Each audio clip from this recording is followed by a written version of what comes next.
Vous êtes en établissement, vous gérez les urgences, les imprévus, les accompagnements quotidiens, et en plus de tout ça, on vous demande de piloter la qualité. Alors forcément, vous vous dites, je fais ce que je peux, je verrai ça plus tard. La qualité c'est bien, mais je n'ai pas les moyens. Et si je vous disais qu'en réalité, vous faites déjà de la qualité, mais sans toujours la formaliser? Dans cette vidéo, je vais vous montrer comment structurer votre démarche, même sans expert dédié, avec des repères simples, des outils concrets, et surtout une approche collective et accessible. Bonjour, je suis Grégory Cousin, ancien infirmier avec un parcours en direction d'établissement. Aujourd'hui, je suis directeur des services clients et qualité chez Calineo, une solution pour accompagner les équipes dans leur démarche qualité au quotidien.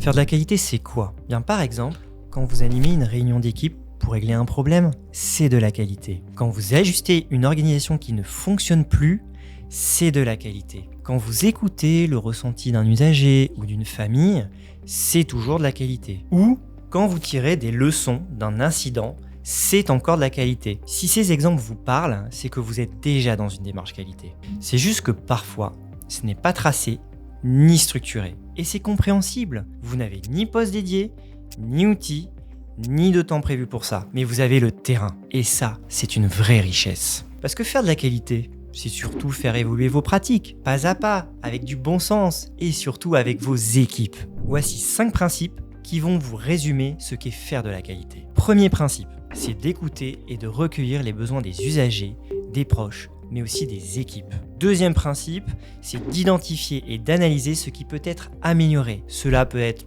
un souci d'organisation, une rupture dans l'accompagnement, un point de friction dans l'équipe. Troisième principe, c'est de mettre en place une action concrète, parfois toute simple. Ça peut être un affichage, une procédure revue ou un point d'équipe. L'essentiel, c'est d'agir. Le quatrième principe, c'est de vérifier si les actions que vous avez mises en place ont vraiment changé les choses. Et si ce n'est pas le cas, vous ajustez et vous améliorez. Le cinquième et dernier principe, c'est sans doute le plus important, c'est d'impliquer les bonnes personnes. Parce que la qualité, ça ne se pilote pas tout seul, ça se construit avec vos équipes et avec les personnes que vous accompagnez. Donc finalement, faire de la qualité, c'est simplement vouloir faire mieux avec ce qu'on a. Et pour ça, la clé, c'est de donner un cadre à votre démarche.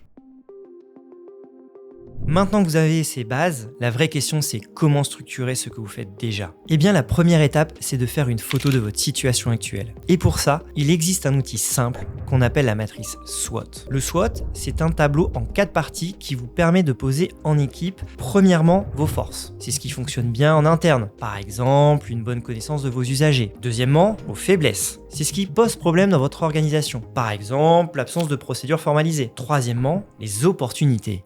C'est ce qui peut vous aider à avancer à l'extérieur, comme par exemple les partenariats. Et enfin, dernière partie, ce sont les menaces. C'est ce qui, en externe, pourrait freiner votre démarche. Grâce à cet exercice, en 1 heure, vous avez une photo de votre situation actuelle qui sera votre point de départ. À partir de là, agissez en valorisant ce qui existe déjà. Vous allez donc mettre en place ce qu'on appelle un plan d'amélioration de la qualité, appelé aussi PAQ. Ce PAQ est un tableau dans lequel vous allez mettre les actions à mener, les échéances, ainsi que les personnes responsables. Une fois complété, ce tableau sera votre plan d'action, qui vous servira de boussole et qui permettra de mobiliser vos équipes. En description de cette vidéo, vous trouverez un lien vers un modèle de plan réalisé par l'équipe Calineo que vous pourrez télécharger gratuitement.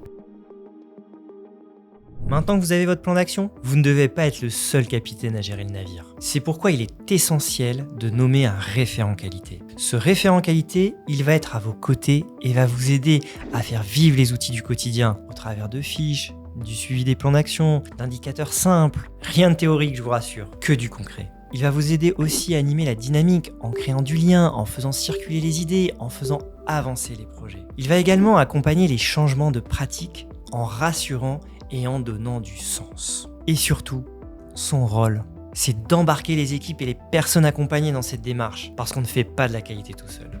Récapitulons. Vous avez un cadre, un plan d'action, un référent qualité. Maintenant, vous allez devoir faire vivre la démarche dans le temps. Et pour ça, vous avez besoin de 2 leviers concrets. Premier levier, sensibiliser les équipes et se former. Car faire de la qualité, figurez-vous que c'est pas inné. Je vous donne un exemple. Imaginez, vous cuisinez un plat sans recette, sans connaître les ingrédients, ni le temps de cuisson.